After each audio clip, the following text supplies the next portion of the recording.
نبی پاک صلی اللہ علیہ وسلم کی حدیث ہے مسلم میں طبرانی میں، حضور نے فرمایا آؤ میں تمہیں پچھلے زمانے کے ایک ایماندار نوخیز ولی اللہ کی بات سناؤں۔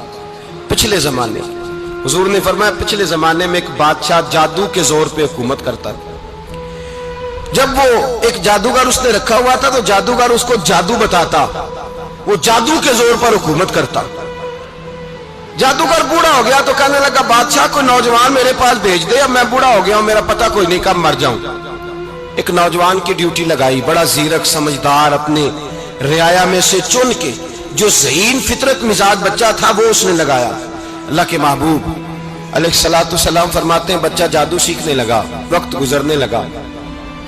بچہ جب جادو سیکھنے جاتا تو رستے میں ایک راہب بھی تھا جو انجیل جانتا تھا، وہ اللہ اللہ سکھاتا، لوگوں کو حضرت عیسیٰ علیہ السلام کی تعلیمات سے آگاہ کرتا۔ اس نے دیکھا کہ یہاں بھی لوگ اکٹھے ہیں تو وہ بچہ اس راہب کے پاس بھی اٹھنے بیٹھنے لگا۔ اب جب اس کے ساتھ اس کی گفتگو بڑھنے لگی تو اس کو باتوں میں لذت آنے لگی۔ اس نے راہب نے پوچھا کہ تو کون ہے اور کس طرح سے آیا ہے، کیا تیرا معاملہ ہے؟ اس نے کہا جی میں جادو سیکھنے جاتا ہوں، آپ کی باتیں مجھے بڑی اچھی لگتی ہیں۔ اس نے کہا دین سیکھ، جادو سیکھنے والے کافر ہو جاتے ہیں، قرآن و حدیث سیکھنے والوں کو اللہ کامل ایمان عطا فرماتا ہے۔ فرمایا یہ سیکھ۔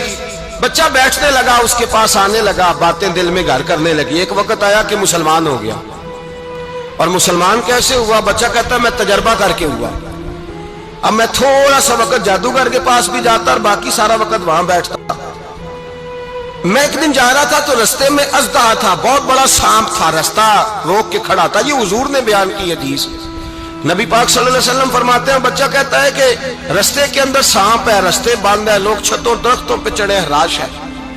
کہتے چھوٹا سا روڑا میں نے اٹھایا تو میں نے کہا اللہ اگر جادوگر سچا ہے تو اسے مار دے۔ چھوٹا سا روڑا میں نے پھینکا، اژدہا کوئی نہ مرا۔ پھر چھوٹا روڑا اٹھایا، میں نے کہا اللہ اگر وہ عالم سچا ہے تو اسے مار دے۔ اب جب میں نے روڑا مارا تو اژدہا مر گیا۔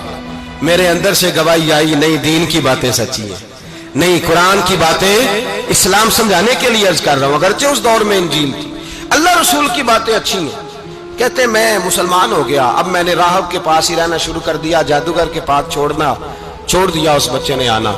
بادشاہ پوچھتا کہاں زیادہ وقت گزارتے ہو تو وہ بات گول کر دیتا، وقت تیزی سے بڑھنے لگا۔ اللہ نے اس نوجوان میں طاقت پیدا کر دی، اب وہ اس کے اندر نا اللہ نے توانائی روحانیت پیدا کر دی، ابھی جوان ہے، 14-15 سال عمر ہے۔ اللہ نے اب جو بیمار بھی آتا وہ دعا کرتا تو اللہ صحت عطا کر دیتا، جو بھی آتا۔ بادشاہ کا ایک درباری تھا، بادشاہ کو پنکھا جلتا تھا، وہ اندھا ہو گیا، کوئی ایسی تکلیف آئی کہ نابینا ہو گیا، بڑے علاج کرائے شفا نہیں ہوئی۔ کسی نے اس بچے کا پتہ بتایا کانوں میں، اس کے پاس گیا تو بچہ کہنے لگا شفا تو ہو جائے گی پر کلمہ پڑھنا پڑے گا، مسلمان ہونا پڑے گا، جس پیغمبر کا میں غلام ہوں تجھے بھی بننا پڑے گا، دین پہ عمل کرنا پڑے گا، اللہ شفا دیتا ہے۔ اس نے کہا تو مجھے کلمہ پڑھا، مجھے شفا دے، میں تیار ہوں۔ اس نے کہا شفا تو اللہ دیتا ہے۔ اس نے اللہ تبارک و تعالیٰ کا ذکر کر کے دعا مانگی، یہ مسلم شریف میں حدیث ہے، طبرانی میں موجود ہے۔ اللہ نے اسے شفا دی، اس نے کلمہ پڑھنا شروع کر دیا۔ یہاں ایک نقطہ لکھا ہے ہمارے علماء نے، کہتے ہیں جب اللہ ولایت عطا کرتا ہے نا تو یہ سفید بالوں والے کا حصہ نہیں ہوتی۔ اگر جوانی میں کوئی آدمی توبہ کر کے تصوف کے رستے پہ چلتا ہے تو سب سے زیادہ ولایت اللہ اسے عطا فرماتا ہے، سب سے زیادہ ولایت اس کے پاس ہوتی ہے۔ ابھی اس کے بال کالے ہیں، چڑھتی جوانی ہے، دعا کی تو اللہ نے، اور حدیث پاک میں موجود ہے کوڑے آتے تو شفا یاب ہو جاتے، اندھے آتے تو شفا یاب، برس والے آتے تو اللہ سے دے، جوان ہے۔ بادشاہ کے پاس وہ واپس گیا، وہ جو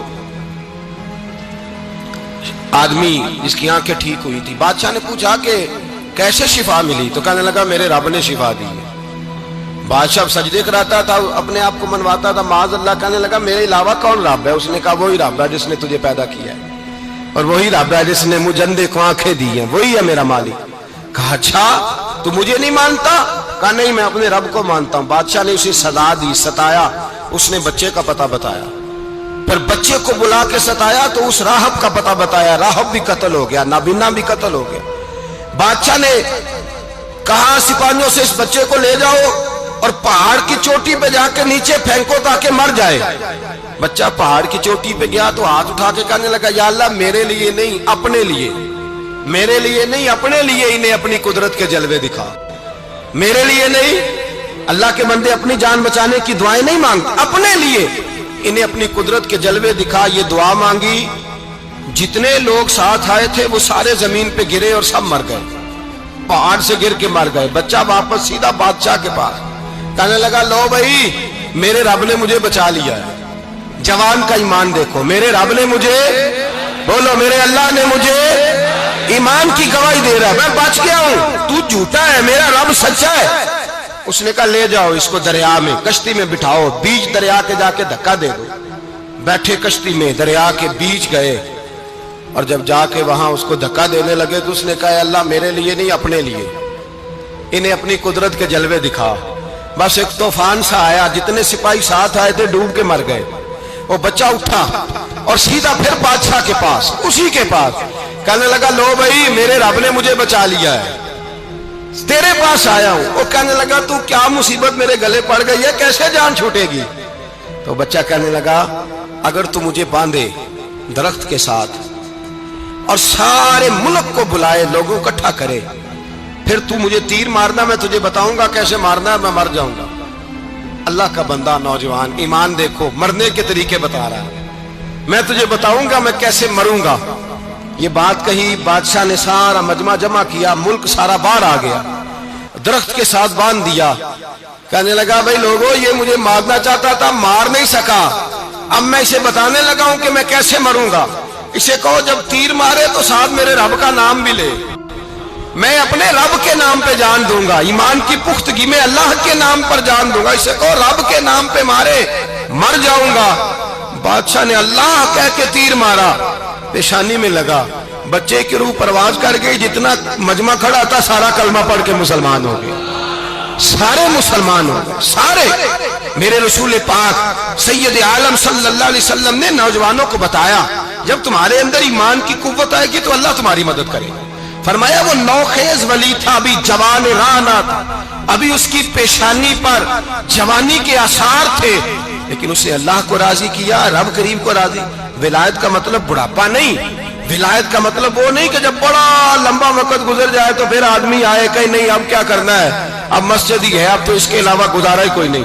تو اس وقت کا آنا اللہ کی بارگاہ میں قبول تو ہے، لیکن شاباشی اسی کو ملتی ہے جو جوانی کا وقت آئے، جو عین اس وقت آئے جو وقت میرے رسول پاک علیہ السلام کے غلام عبداللہ ابن عمر، حضرت عبداللہ ابن عمر رضی اللہ تعالیٰ عنہ فرماتے ہیں کہ میں نکلا، مجھے سفر کے لیے جانا تھا، تو تھوڑی سی کھجوریں، تھوڑا سا سرکہ، ایک شہد کی بوتل، چیزیں میں نے سفر کے لیے ساتھ رکھ لی۔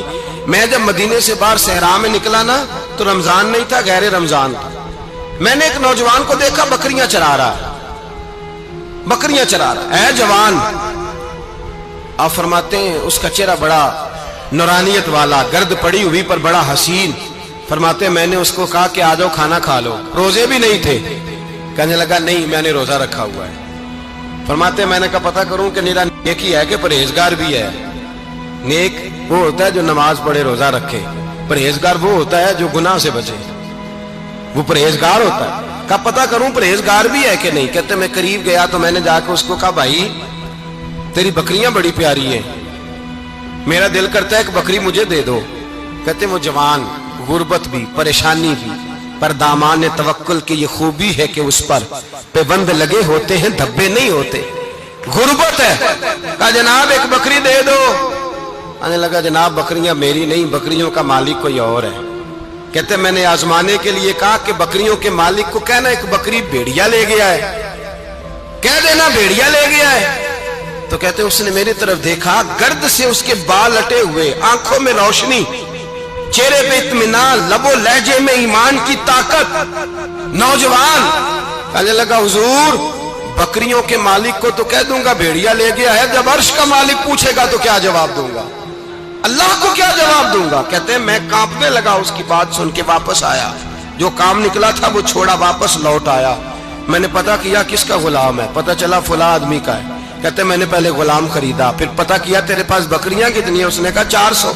کہتے میں نے مالک سے ساری بکریاں خریدی، پھر غلام کو بلایا، پھر وہ بکریاں تحفے میں دی، تحفے میں۔ کہنے لگا حضور یہ سارا کچھ مجھے کیسے ملا؟ میں نے کہا تیرا ایمان بڑا پختہ تھا تو میرے رب نے تجھے انعام عطا فرمایا ہے۔